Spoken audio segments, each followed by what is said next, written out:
The door clicked shut, and the silence that followed was heavier than any argument.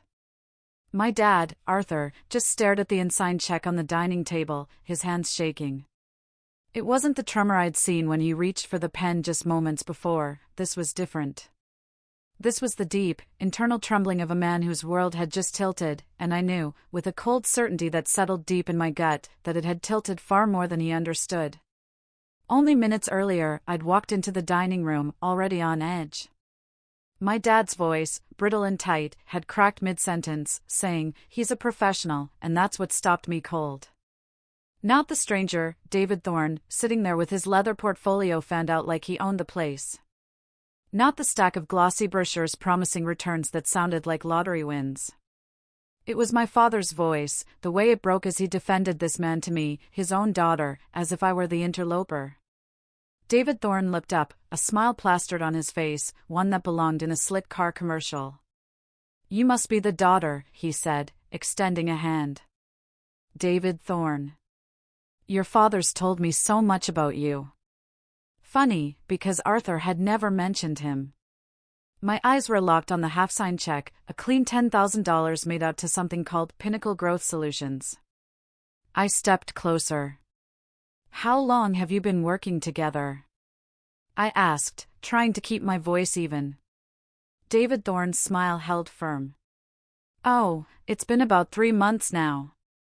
Your dad's portfolio is really taking shape." "What portfolio?" "Please, Jessica," Arthur interjected, his voice tight, pleading. "David's been very helpful. He's gotten me into some excellent opportunities." "What opportunities?" I pressed, ignoring my dad's silent plea. David Thorne leaned back, fingers laced, like he was about to explain quantum physics to a toddler. "Your father's funds are currently allocated across several high-yield investment channels. Exclusive access. The kind of growth potential most people never see." "Which channels?" "I'm not at liberty to disclose specifics. Client confidentiality." "He's your client," I shot back. "He can tell me." Arthur looked from David Thorne to me, then down at his hands, fiddling with nothing. "It's complicated, honey. There are different accounts, different strategies." "Where's the paperwork?" David Thorne's smile thinned, just a fraction. "Everything's digital now. Secure portal access. Much safer than physical documents. So, show me the portal."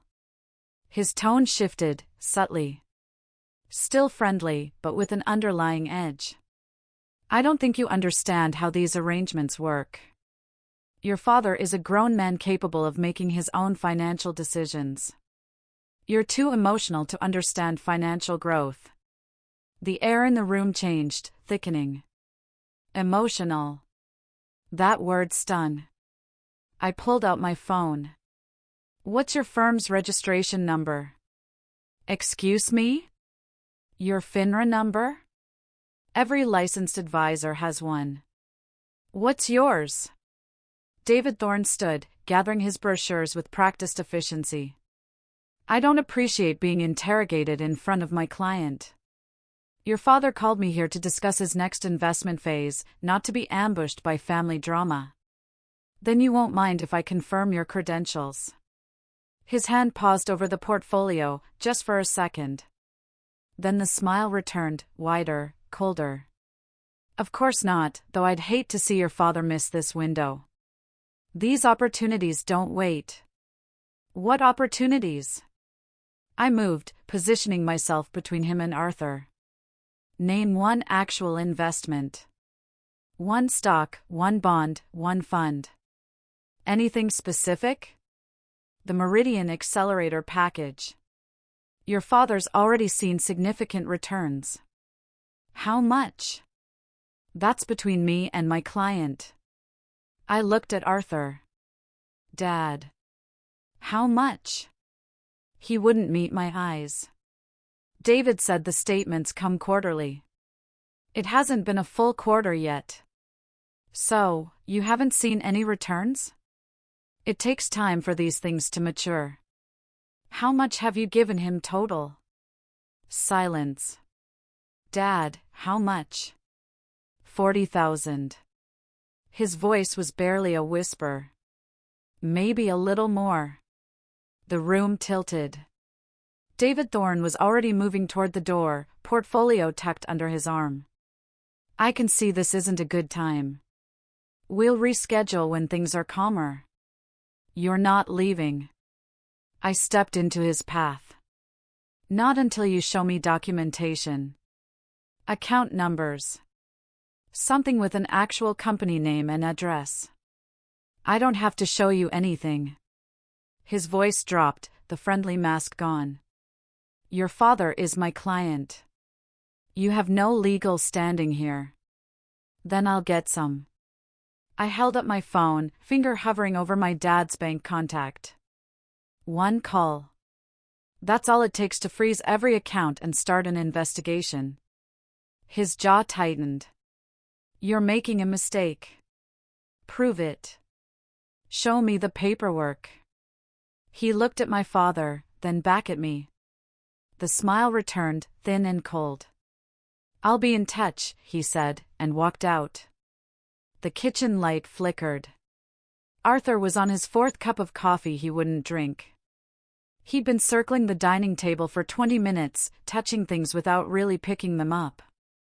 The salt shaker, the fruit bowl, the edge of his placemat. I acted fine, I said, breaking the strained silence. You accused him of lying, Jessica. He's been nothing but helpful these past few months. Do you know how hard it is to find someone who actually listens? Who takes time to explain things? He sounded almost wounded. What did he explain? Arthur stopped pacing. The opportunities. The growth strategies. Name one. He opened his mouth, closed it, his fingers drumming against the counter. The Meridian thing. You heard him say it. That's not a strategy. That's a name. What does it actually invest in? Emerging markets, technology sectors. He showed me graphs. Can I see them? They're on his laptop. He brings it to our meetings. But you have login credentials, right? To check your accounts online? The drumming stopped. He said it's safer if only he accesses the portal. Less risk of security breaches. My stomach dropped. Dad, that's not how investment accounts work. You don't know that. Things have changed since you were in school. Everything's digital now. Everything's encrypted. David explained it all. When did you meet him? October. No, September. Late September. He picked up his coffee, set it down without drinking. He came to the Maplewood Senior Center, gave a seminar on retirement planning. Very professional. Had a presentation and everything. How many people were there? Maybe 15, 20. Lots of us stayed after to talk to him individually. He was so patient, answered every question. And then what? He called me a few days later. Said he'd been thinking about my situation and had some ideas. We met for coffee. At that place on Maple Avenue, the one with the good pie. Arthur's pacing resumed. He bought, insisted on it, said he was grateful for the opportunity to help. Help? How? My pension covers bills fine, but there's not much cushion. David said with smart investing, I could build something. Leave you and Michael something real instead of just this house. The weight of it settled between us. Arthur had been worried about this for years, about being a burden, about leaving us with nothing but debt and his old furniture. So, you gave him money. An initial investment of $5,000. He said we'd start small, see how things performed. And then... But you never saw the actual money come back? It's reinvesting. Compounding. That's how you build wealth. He sounded like he was reciting a script. David explained it's better to let it grow than to take distributions too early. I pulled out my phone, opened the browser. What's his company called again? Pinnacle Growth Solutions. I typed it in. Nothing. Tried variations. Investment firm. Financial services advisor. Still nothing. Try his name. David Thorne, investment advisor. David Thorne, financial planner. Every search came back empty or pulled up different people in different states. Nobody matching the man who was sitting at this table 2 hours ago. Maybe he's new, Arthur offered. Building his client base for 3 months without any online presence? He has cards. Very nice ones. Embossed. Anyone can print cards. You're being paranoid. I'm being careful. I looked up at him. Can I see your bank account? His face closed. Jessica, please. That's private. You gave a stranger $40,000 based on a business card and a PowerPoint. Nothing about that is private anymore. He's not a stranger. We've had a dozen meetings.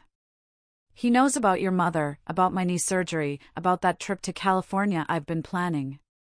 That's not the same as knowing who he actually is. Arthur was quiet for a long moment. Then he pulled out his phone with shaking hands and opened his banking app, turning the screen toward me. The numbers didn't make sense at first. I expected to see 1 or 2 large transfers. Instead, there were dozens. Small at first, 500 here, 1,000 there, then bigger, 3,000, 5, 8, all marked the same way. Investment partner transfer. How much total? My voice sounded distant. Arthur wouldn't look at the screen. He said it's around 40. Maybe 45. I scrolled back through 3 months of transactions. Counted them twice. Dad, it's 80,000. That can't be right. He snatched the phone. His face went gray. I thought he said we were at 40. He told me last week we were at 40. When's the last time you checked your balance yourself? I don't know. He handles all that. He sends me updates, written updates, emails. He calls, explains everything over the phone. Says it's more personal that way. I scrolled to the most recent transaction. $4,000 moved out yesterday morning. Did you authorize this one? We talked about it on Tuesday. He said there was a limited window for the tech sector opportunity. I told him to go ahead by phone. Yes. No signature, no confirmation code, nothing in writing. He has access to the account. I added him as an authorized user. He said it would make transfers smoother, more efficient. The room went very quiet. Outside, someone's dog barked. A car passed. Normal sounds from a normal evening in a normal neighborhood where normal people don't lose their life savings to men with embossed business cards. We need to call the bank, I said. It's almost 9 o'clock. They have emergency lines. Jessica, wait. Let me talk to David first. There has to be an explanation. The explanation is you've been scammed. You don't know that. Then prove me wrong. Call him right now. Ask for your account numbers. Ask for documentation. Ask for anything specific. Arthur's finger hovered over David Thorne's contact. He didn't press it. I can't. His voice broke. If I accuse him and I'm wrong, he'll drop me. I'll lose everything I've built. Dad, you've already lost it. He set the phone down and sank into his chair, and I watched $80,000 worth of hope drain out of his face. Arthur was awake before dawn, sitting at the kitchen table with a stack of papers I'd never seen before. brochures, printouts with charts that looked professional until you noticed the axes didn't match the data, a folder labeled Growth Portfolio Summary that contained nothing but generic stock photos and motivational quotes about wealth building. "He gave me these at our first meeting," Arthur said when I came downstairs. "I was going through them again trying to see what you're seeing." I sat across from him. The papers smelled faintly of cologne. Expensive cologne. "Do you see it?" He pushed a brochure toward me. "This one talks about Meridian, but it doesn't say what Meridian actually does, just that it's positioned for aggressive growth in Q4. What quarter are we in now?" Arthur blinked. "I don't know. It's Q1. We're in January." He pulled the brochure back, studied it like the words might rearrange themselves into something that made sense. "Maybe it's last year's materials. Maybe it's clip art and buzzwords." My phone alarm went off. 8:30, the bank opened in 30 minutes. "I need your permission to call them," I said. "What if David has an explanation? Then he can give it to the fraud department." Arthur's hand flattened against the table. "You're really going to do this? We're really going to do this?" He didn't say yes. Didn't say no. Just nodded once, barely.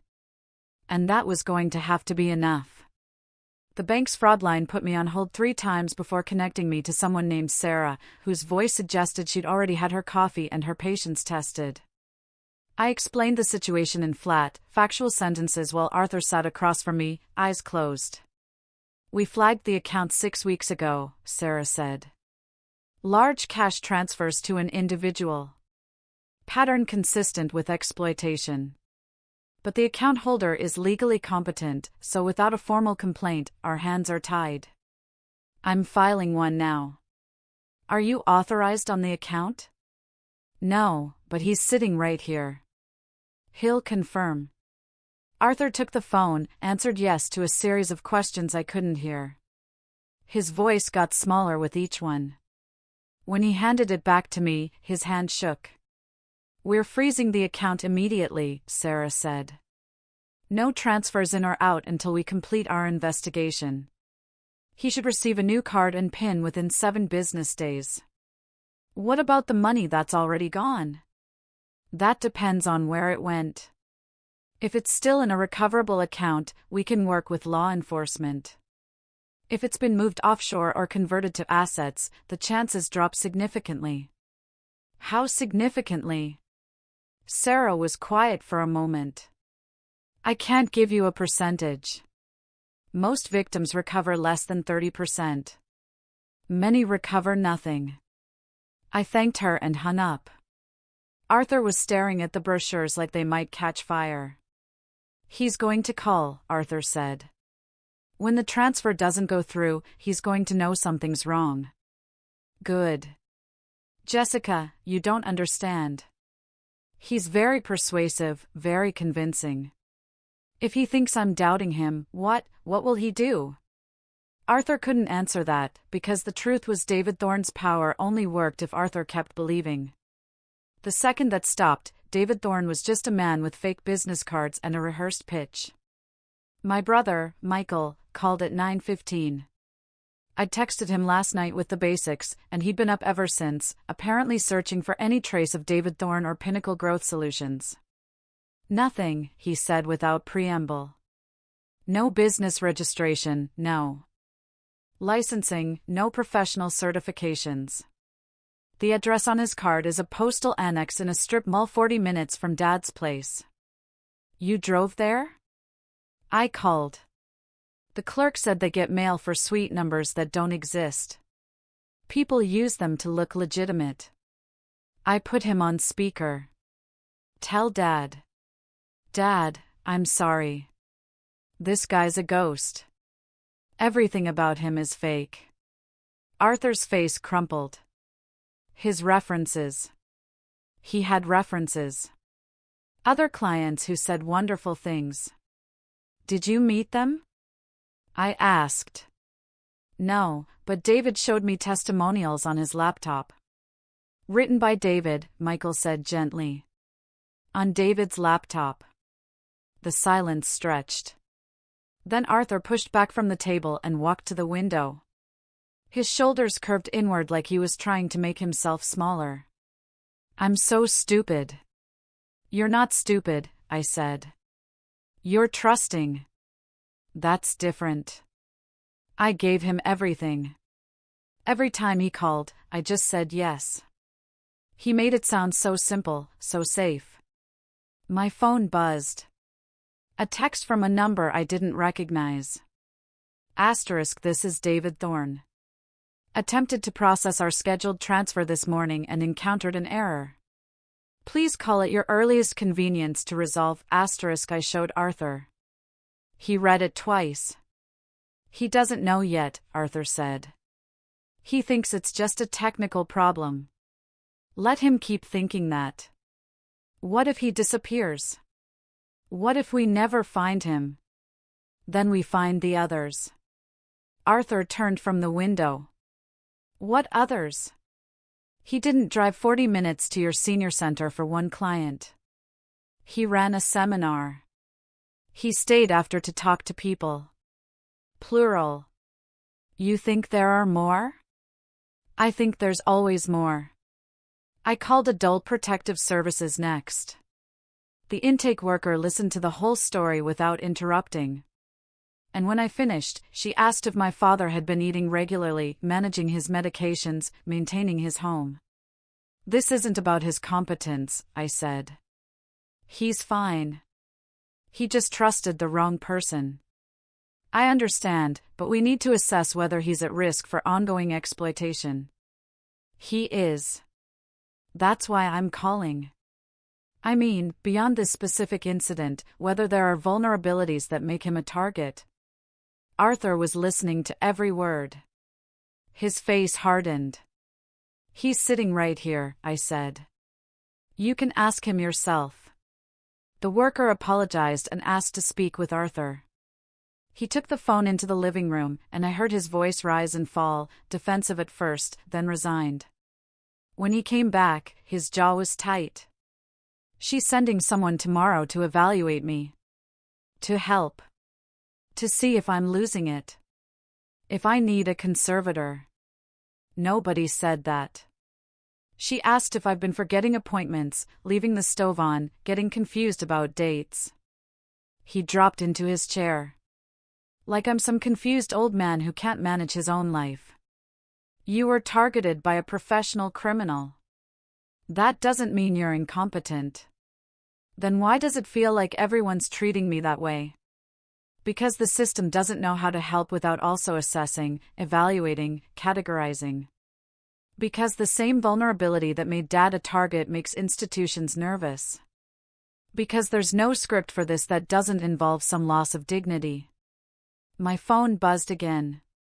Another text from David Thorne. Asterisk, attempted to reach you by phone.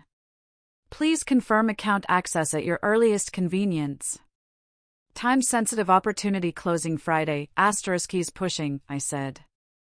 Arthur read over my shoulder. That's how he always does it. Makes everything urgent. Limited windows. Exclusive access. If you don't act now, you'll miss out. What happens if you miss out? He moves on. Find someone who will act. Arthur's voice went quiet. I was never special. I was just convenient.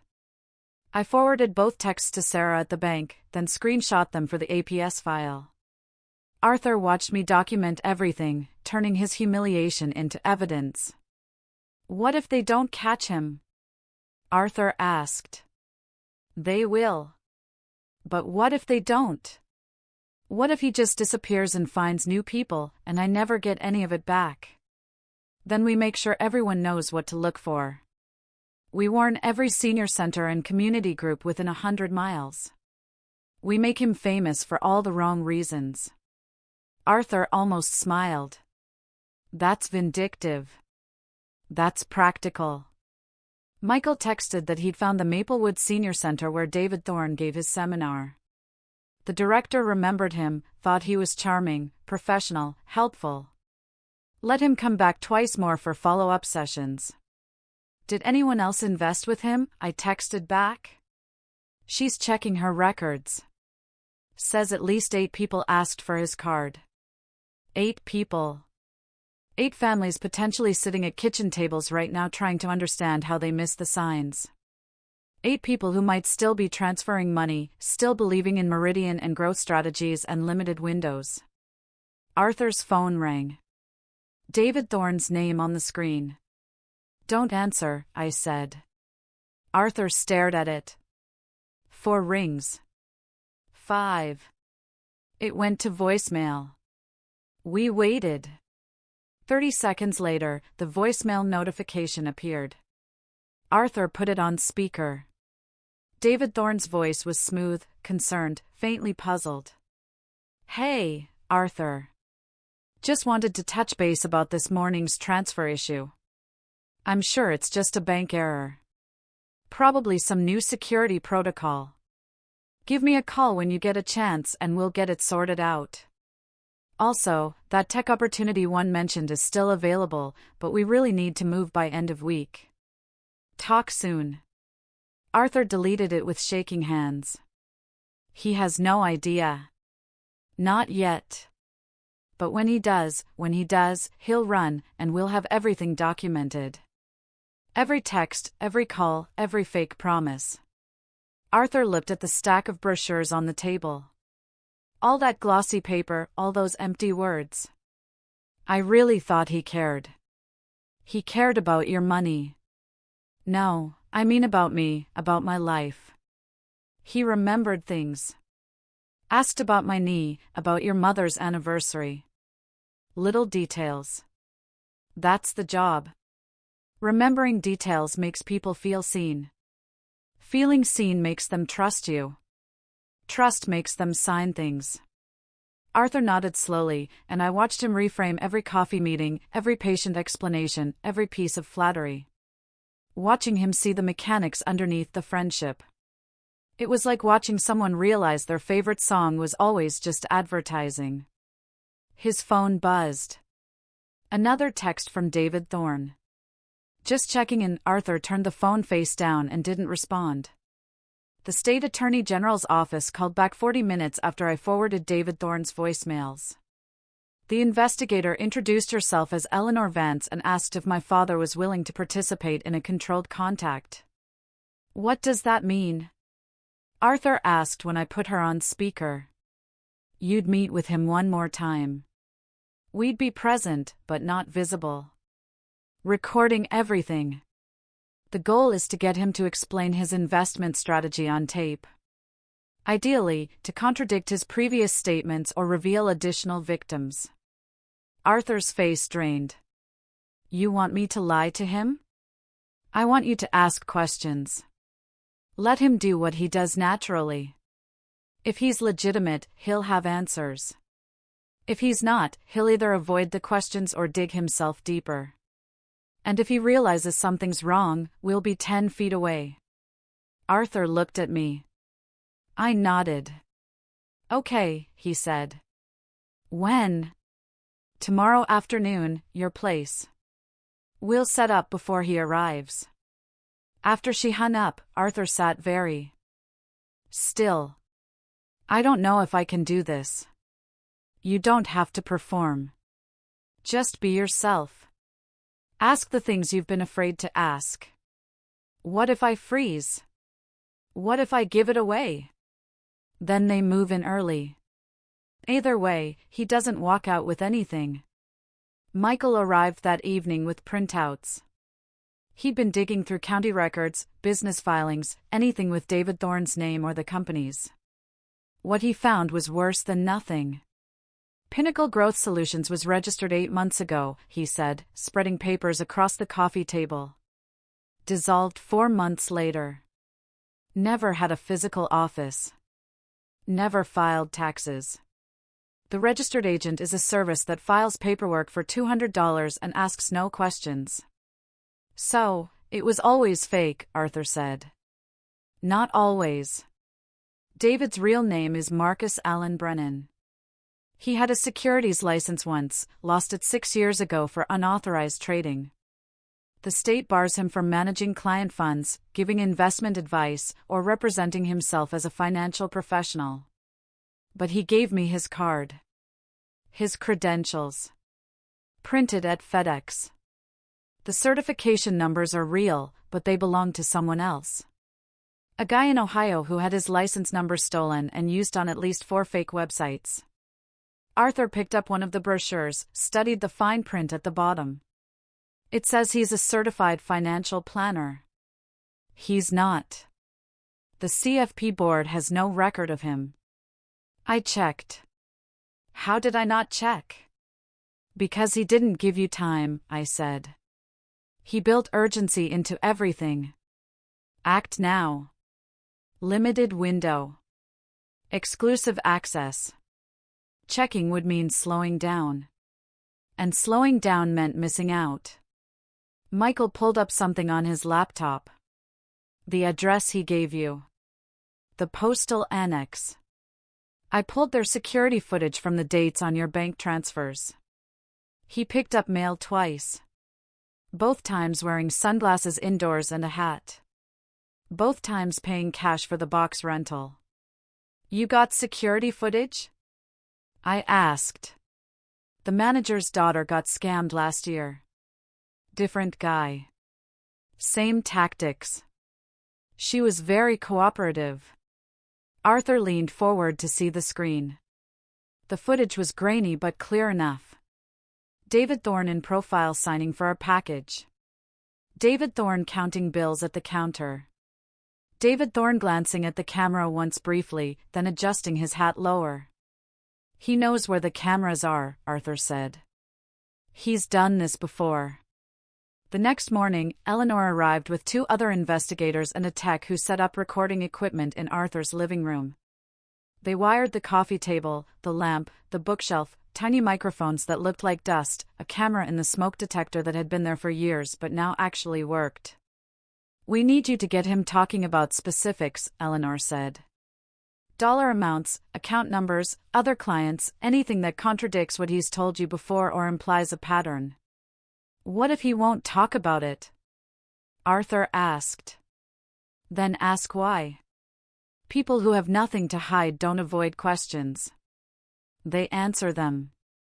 She showed Arthur a list of prompts. Questions designed to sound innocent, but create legal exposure. Asterisk, how many clients does he typically manage? What's his compliance process? Who audits his transactions? Asterisk, I'm not good at this, Arthur said. You don't need to be. You're a concerned client asking reasonable questions, that's all. They positioned themselves in the garage, the bedroom, the basement, anywhere with a clear line to the living room, but out of sight. I was supposed to leave, but Eleanor asked me to stay in the kitchen, just out of view. If he sees you, he might get defensive, she said. But if your father needs support, you're close. David Thorne arrived 12 minutes late, apologetic and breezy. He was carrying a leather portfolio and a coffee from somewhere expensive. He hugged Arthur like they were old friends, asked about his knee, mentioned the weather, everything designed to reset the mood, to make the banking error feel like a minor blip. So, I talked to my contact at the bank, David Thorne said, settling into the couch. Apparently, they've rolled out some new fraud detection software. Very aggressive. It's been flagging legitimate transactions all week. Total nightmare for my clients. They said the account was frozen, Arthur said. Right. Which is standard procedure when the software flags something, but it's easily resolved. I just need you to call them, confirm the transfers are authorized, and we're back on track. What if I want to wait? David Thorne's smile didn't slip, but something tightened around his eyes. Wait for what? To understand where the money's going. You've mentioned Meridian, the tech fund, the growth portfolio, but I don't have paperwork for any of it. You have the summaries I gave you. Those don't show account numbers or how to access the funds directly. Because they're managed funds. I handle the access. That's what you're paying me for. David Thorne's tone shifted. Still friendly, but cooler. Your daughter doesn't understand high-yield investing. Most people don't. That's why they stay in low-return savings accounts and wonder why they're not building wealth. A fiduciary will put you in index funds and charge you a percentage to do nothing. You'll make 4% a year if you're lucky. What I'm offering is 10, 12, sometimes 15% returns. But it requires trust. It requires commitment. What if I want to pull out? The room went quiet. David Thorne set down his coffee. Pull out of what? The investments. All of them. I want to liquidate and move everything back to my savings account. David Thorne leaned forward. His voice dropped, intimate and concerned. Is this really about the investments, or is this about your daughter not trusting me? It's about me wanting to see my money. You can see it anytime. I send you statements every quarter. I want to see the actual accounts. Log in myself. Verify the balances. That's not how managed portfolios work. You don't get direct access because that creates liability issues. If you make a trade without consulting me, you could tank your returns. That's why you hired a professional. Arthur's voice strengthened. I didn't hire you. You offered to help for free. You said there was no cost. There's no upfront cost. I take a performance fee. A percentage of your gains. That's standard. How much? It's in the contract. I don't remember signing a contract. David Thorne opened his portfolio. Flipped through pages. Right here. Your signature, dated November 3rd. Arthur took the paper, studied it. This isn't my signature. Of course it is. The loops are wrong. I don't sign my name like that. David Thorne's smile finally cracked. You're saying I forged your signature?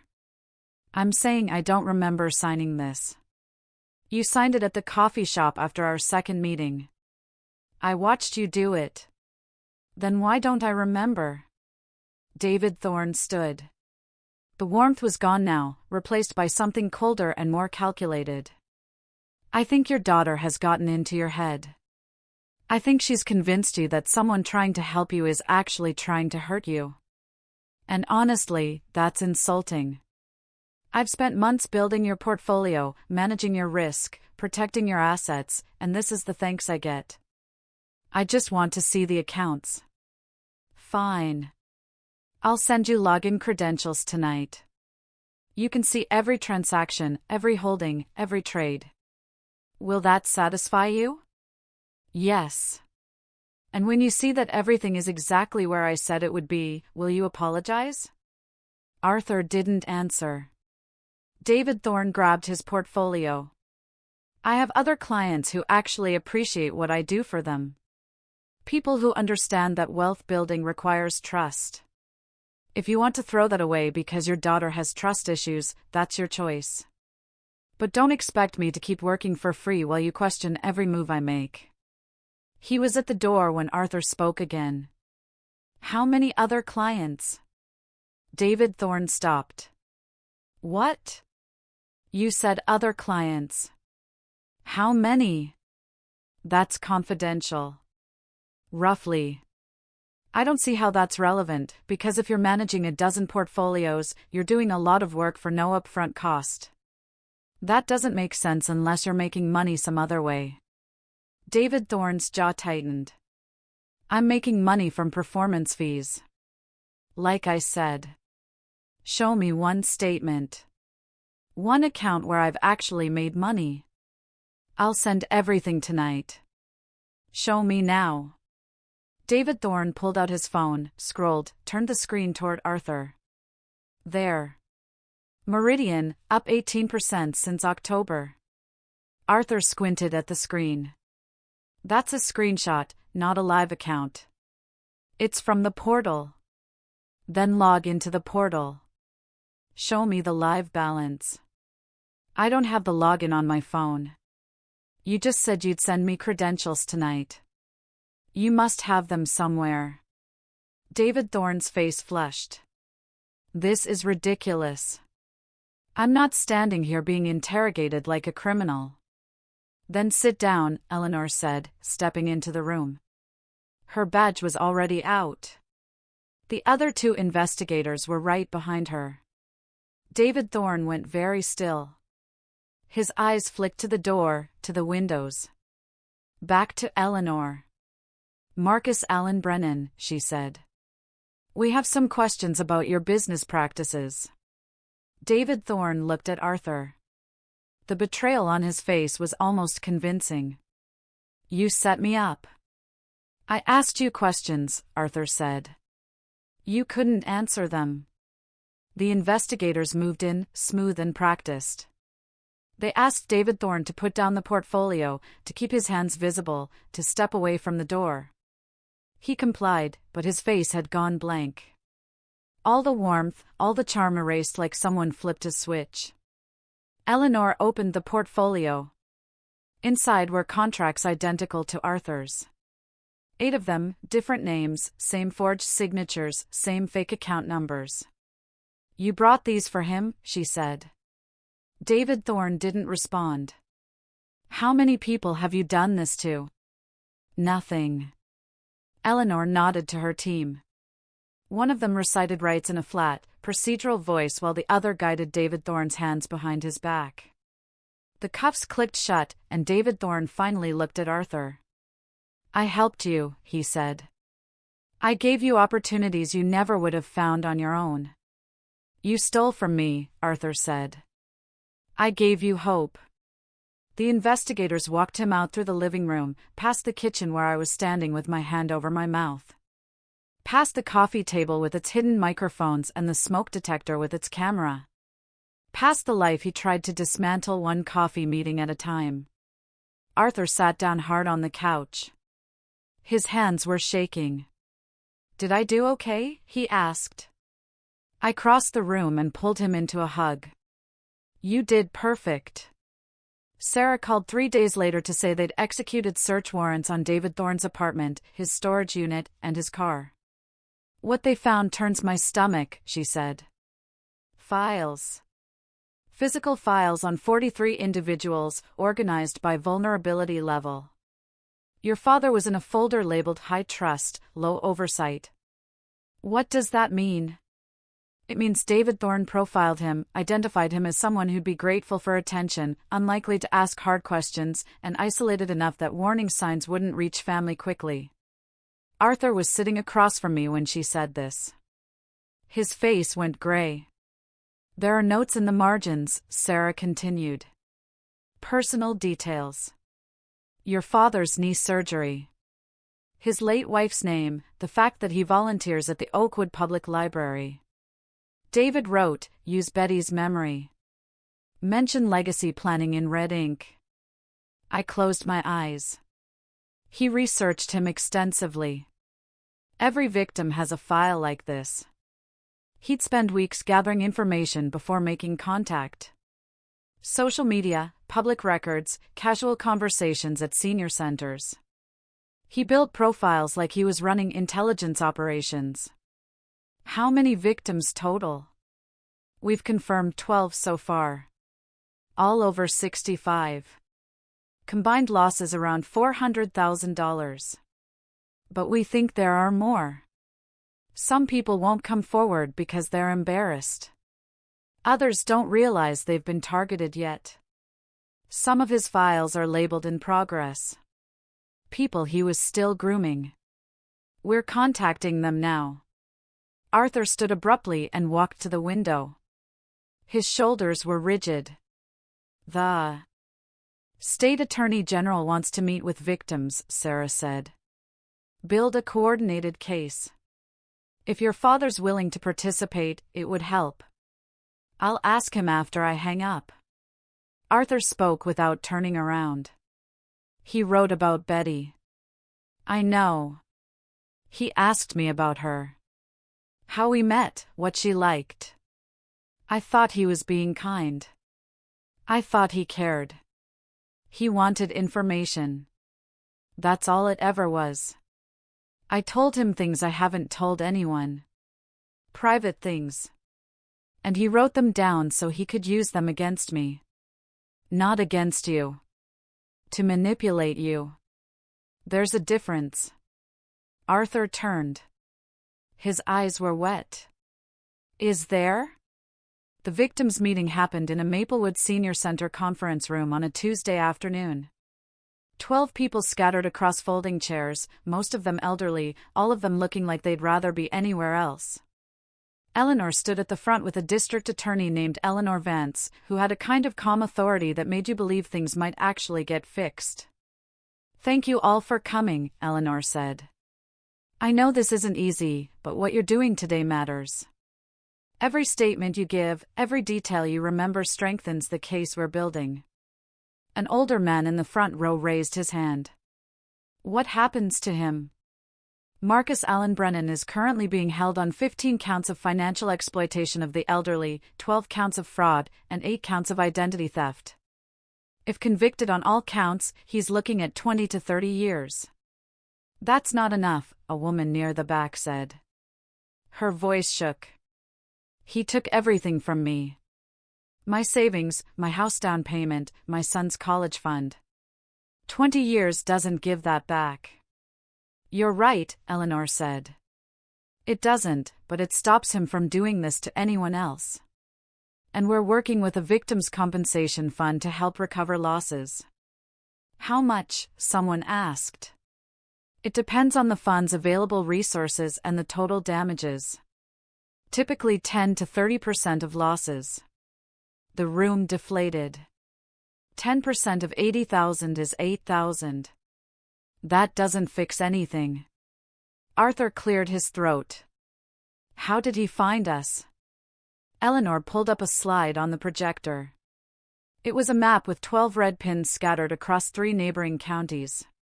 He targeted senior centers, community events, church groups, places where people gather and trust comes easy. He'd show up as a volunteer or a guest speaker. Offer free financial literacy workshops. Build credibility before he ever approached anyone individually. I met him at the Oakwood Public Library, Arthur said. He was donating books.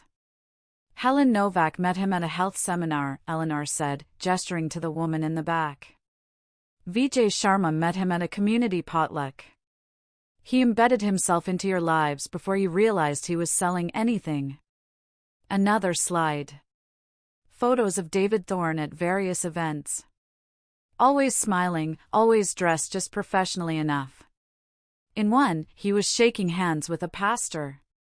In another, he was helping someone carry groceries. He was patient, Eleanor continued. Some of you he contacted 6 months before he ever mentioned investments. He built relationships, learned your routines, figured out who was isolated, who was anxious about money, who'd lost a spouse recently and was making financial decisions alone for the first time. A woman in her 70s started crying. The man next to her put a hand on her shoulder. He called me on my birthday, she said. Sent flowers. I thought he was a friend. Eleanor sat down in an empty chair, leveling herself with the group. He was good at this. That's not a compliment. It's a fact. He's a professional con artist with years of practice. The reason you're all here isn't because you were careless. It's because he was skilled. Why? Because he was charming. Because he seemed helpful. Those aren't red flags. They're normal human behavior. He weaponized trust. That's on him, not you. Arthur spoke again, quieter now. How much did he take from everyone? Eleanor checked her notes. Confirmed losses total $394,000. Pending investigations could push that over $500,000. The number hung in the air. Someone swore under their breath. Did he spend it? Vijay Sharma asked. Some. We've traced transactions to luxury purchases, travel, rent on a high-end apartment, but a significant portion went into offshore accounts. We're working with federal authorities to freeze and recover those assets. How long does that take? Months. Maybe years. Financial fraud cases are complicated, but every dollar we recover goes back to victims. They went around the room, each person sharing their story. The details blurred together because they were all variations of the same mistreatment. David Thorne identified a need, offered a solution, built urgency, isolated the victim from outside advice, and drained accounts while providing fake statements that showed growth instead of loss. Helen Novak lost $60,000 she'd been saving to move into assisted living. Now she was stuck in a house she couldn't maintain because she couldn't afford anywhere else. Vijay Sharma lost $85,000 from an account he'd planned to pass to his grandchildren. He hadn't told them yet. A woman named Brenda lost her late husband's life insurance payout. $32,000 gone in 4 months. When it was Arthur's turn, he kept it brief. $80,000. I thought I was investing in my future. Turns out I was funding his. A few people nodded. No one asked questions. There was nothing left to ask. After the meeting, people lingered in small groups. Quiet conversations. Exchanged phone numbers. Shared exhaustion. Arthur talked to Vijay Sharma for a while.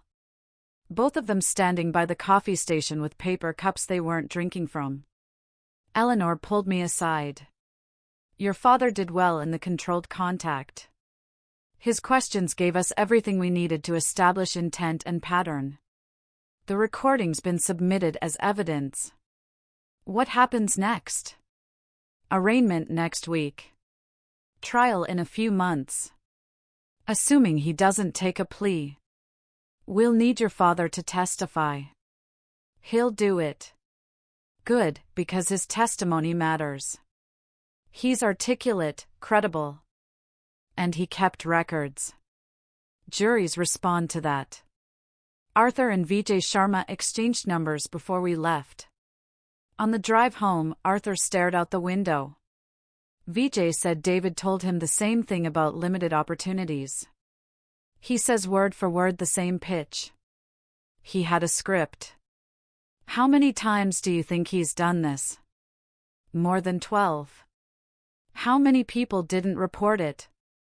I didn't answer, because I didn't know. When we got home, there was a message from the State Attorney General's office. Eleanor Vance herself, asking if Arthur would be willing to speak at a press conference. They were announcing the charges publicly and wanted a victim's perspective to show the human cost. Arthur listened to the voicemail twice, then deleted it. I can't do that, he said. You don't have to. Everyone will know. The neighbors, the library, people at church, they'll all know I was scammed. They'll know you were targeted by a criminal. That's different. It doesn't feel different. I sat down next to him. Vijay Sharma's doing it. So is Helen Novak. They want people to know this wasn't their fault. What if I freeze? What if I say something wrong? Then Eleanor will step in.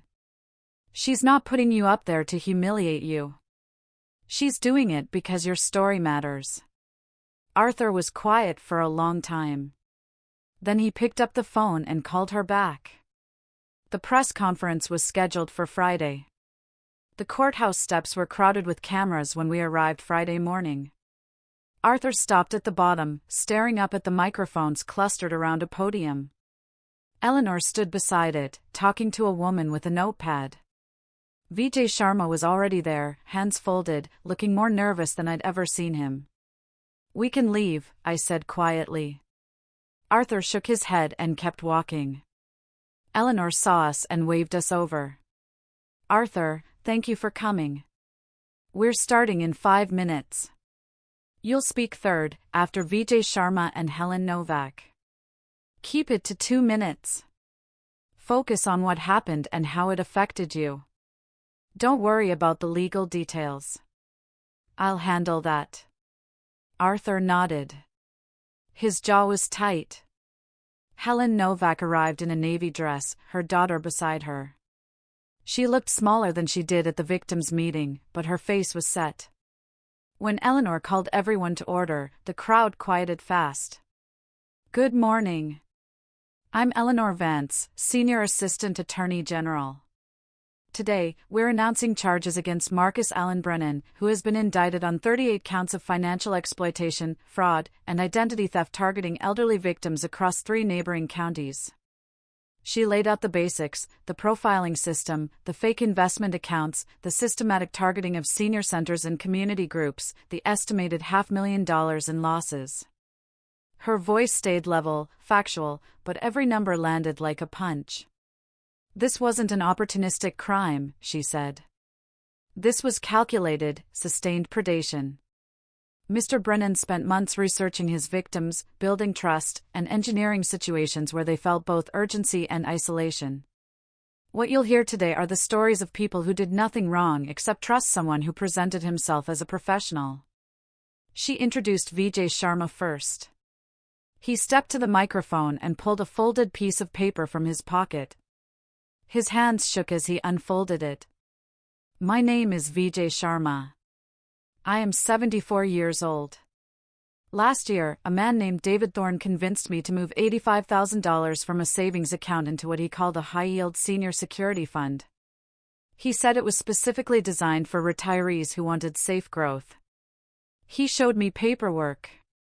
He gave me monthly statements. Everything looked legitimate. Vijay Sharma paused, swallowed hard. That money was supposed to go to my grandchildren, for college, for their futures. Now it's gone. And when I told my son what happened, he asked why I didn't consult him first. I didn't have an answer. I thought I was being responsible. I thought I was securing their future, not destroying it.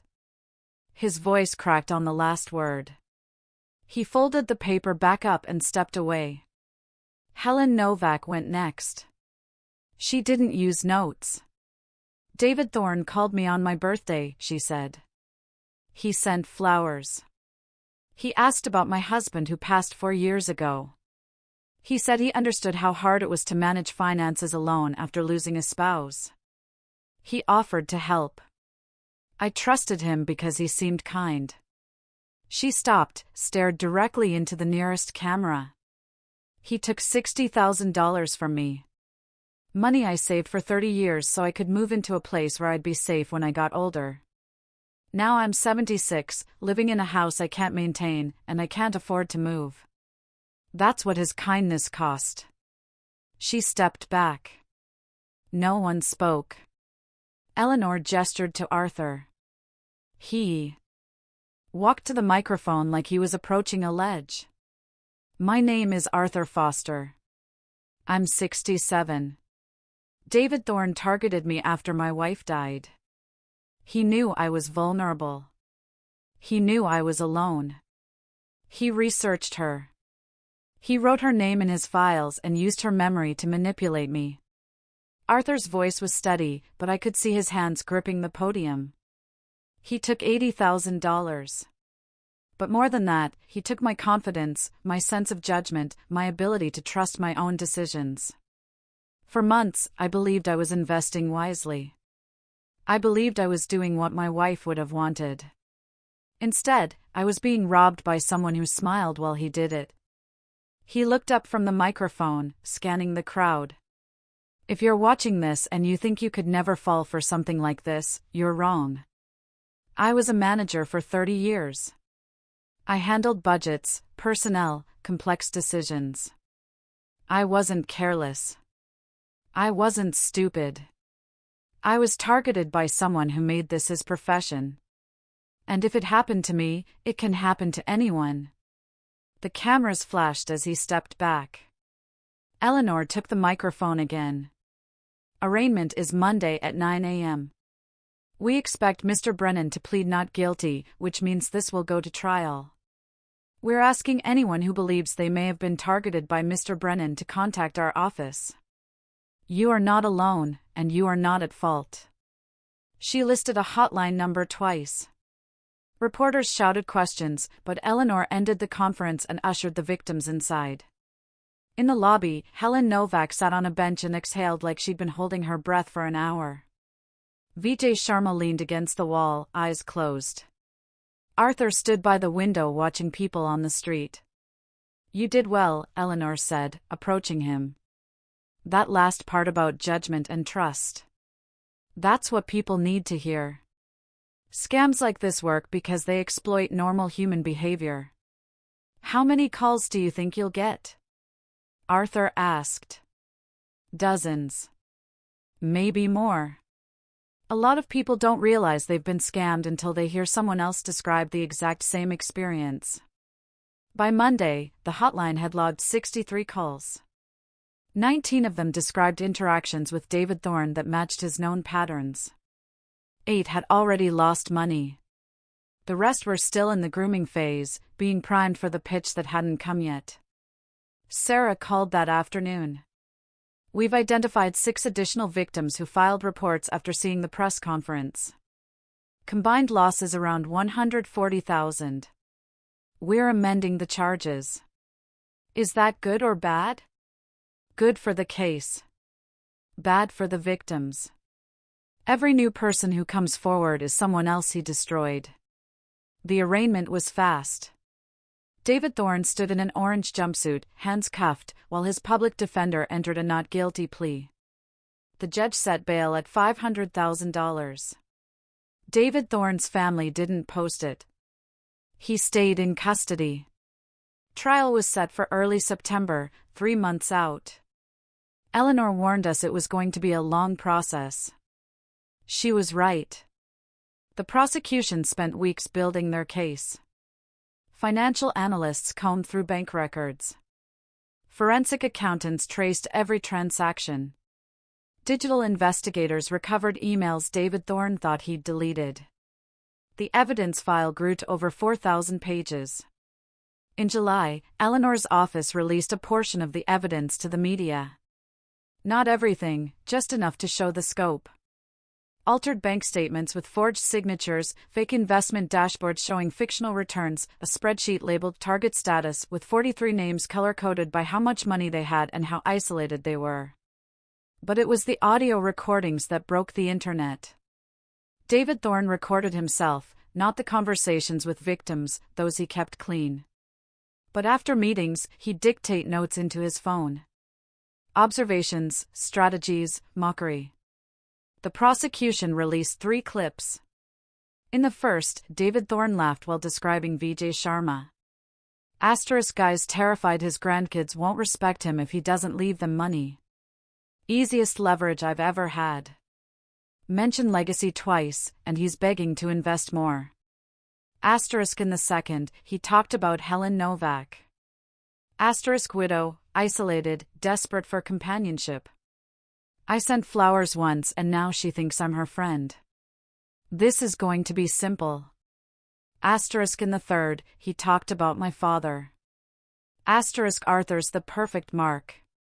Grieving, guilty he didn't leave his wife a bigger nest egg and too proud to admit he doesn't understand modern investing. I'll have him at 6 figures by Christmas. The recordings went viral. Local news picked them up, then regional, then national. By the end of the week, David Thorne's face was on morning talk shows and true crime podcasts. People who'd never heard of him before were calling him a monster. Arthur watched the coverage once, then turned it off. I don't need to hear it again, he said. But the rest of the world did. The story spread because it was visceral. Not abstract financial crime, but recorded proof of a predator laughing at the people he harmed. The state attorney general's office was flooded with calls. More victims, more witnesses, people who saw David Thorne at events and thought something fell off but didn't say anything. A woman who worked at a bank and noticed David Thorne accompanying elderly clients to large withdrawals but didn't report it because he seemed polite. By August, the amended charges listed 24 victims and over $700,000 in confirmed losses. David Thorne's defense attorney tried to get the audio recordings excluded, arguing they were illegally obtained. The judge denied the motion. They were found during a lawful search, recorded by David Thorne himself, and directly relevant to proving intent. The trial started the first week of September. The courtroom was packed. Victims filled the front rows. Reporters lined the back. I sat beside Arthur, who had a notepad in his lap. Even though he wasn't taking notes, he just needed something to hold. Eleanor's opening statement was surgical. She walked the jury through David Thorne's operation step by step. The research phase, the approach, the pitch, the manipulation, the extraction. She showed them the files, the fake documents, the recordings. She played the audio clips in full. When David Thorne's laughter echoed through the courtroom, several jurors visibly flinched. This wasn't a mistake, Eleanor said. This wasn't desperation. This was a business. Marcus Allen Brennan built a system to exploit the elderly, and he refined that system over years. You'll hear from his victims, people who trusted him because he engineered that trust. And you'll hear him, in his own words, describing them as marks, as easy targets, as people too ashamed to fight back. The defense attorney stood. His argument was predictable. David Thorne made bad decisions, but he believed the investments were real. He was in over his head, not malicious. The victims were unfortunate casualties of a failing business model, not intentional targets. The jury looked skeptical before he was halfway through. The prosecution called witnesses in waves. Bank employees who processed withdrawals. Forensic accountants who traced the money. Digital experts who recovered deleted files. Each one added another layer of evidence that this wasn't a failed business. It was systematic theft. Then they called the victims. Vijay Sharma went first. He described meeting David Thorne at a community potluck. The months of friendly conversation before money was ever mentioned. The careful way David Thorne framed the investment as a family legacy tool. He knew exactly what to say, Vijay Sharma testified. He didn't pressure me. He made me feel like I was making a smart decision, like I was taking care of my grandchildren. Helen Novak cried on the stand. She described the flowers, the birthday call, the way David Thorne listened when she talked about her late husband. I thought he cared, she said. I thought he was a friend. The defense attorney tried to cross-examine, suggesting she should have consulted family or verified credentials. Eleanor objected twice. The judge sustained both times. On the fourth day, Arthur took the stand. He was wearing the same suit he wore to the press conference. His hands were steady. Eleanor walked him through the timeline. The library meeting, the coffee conversations, the workshop, the investment pitch, the fake statements, the growing anxiety, the discovery. When did you realize something was wrong? Eleanor asked. Why didn't you ask those questions? Arthur looked directly at David Thorne. Because he made me feel like I didn't need to. He built trust so carefully that doubt felt like betrayal. I wanted to believe him because he made me feel capable again after months of feeling lost. Eleanor showed him the audio recording, the one where David Thorne called him the perfect mark. Do you recognize this? Yes. How did it feel to hear that? Arthur's jaw tightened. Like being robbed twice. Once of my money, once of my dignity. The defense attorney's cross-examination was brief and ineffective. He tried to suggest Arthur should have been more cautious, but every question just reinforced how calculated David Thorne's approach was. When Arthur stepped down, he looked exhausted, but solid. The trial lasted 2 weeks. Closing arguments happened on a Friday. Eleanor's was devastating. She walked the jury through every piece of evidence again, connecting each lie to a specific victim, each recording to a specific betrayal. Marcus Allen Brennan is not a failed businessman, she said. He's a predator. He targeted vulnerable people, exploited their trust, and laughed while he did it. The evidence is overwhelming. The victims are real. The harm is undeniable. Hold him accountable. The jury deliberated for 4 hours. When they returned, the forewoman stood. The clerk read the verdict.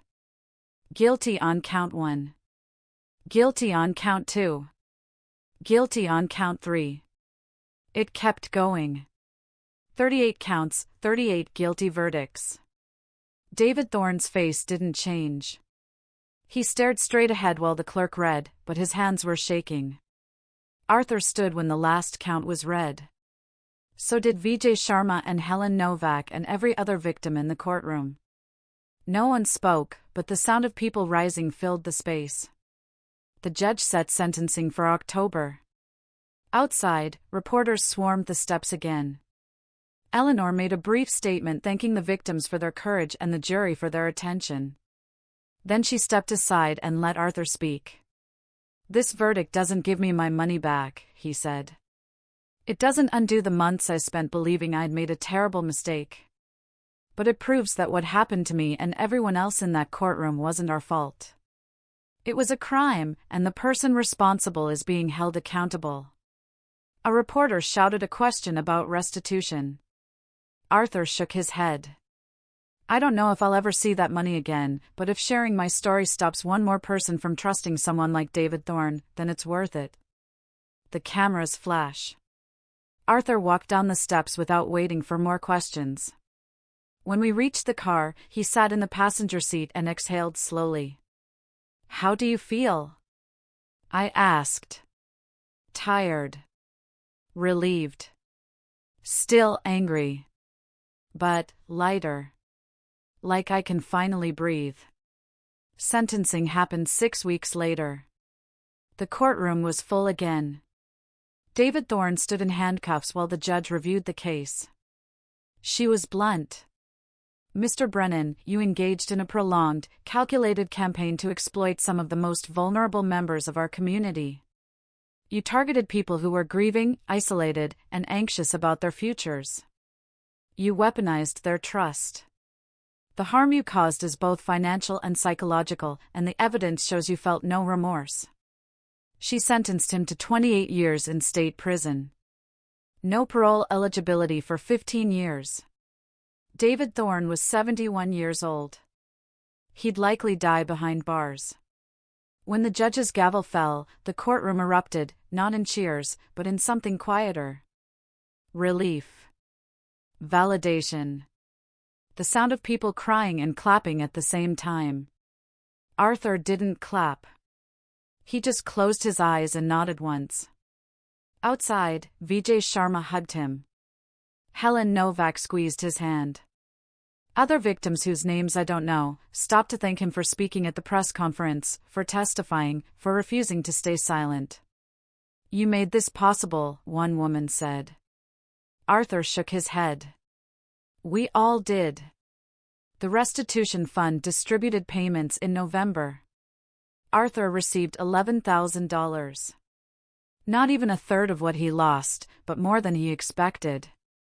"It's something," he said when the check arrived. "It's not nothing." He donated half of it to a senior advocacy organization. The rest went into a new savings account with my name as a cosigner. "Just in case," he said. Just in case. Arthur's first seminar was at the Maplewood Senior Center where David Thorne found Vijay Sharma. The irony wasn't lost on anyone. 20 people showed up, most of them over 60, a few with adult children hovering protectively nearby. Arthur stood at the front with a handout he designed himself. Red flags to watch for, questions to ask, resources to call.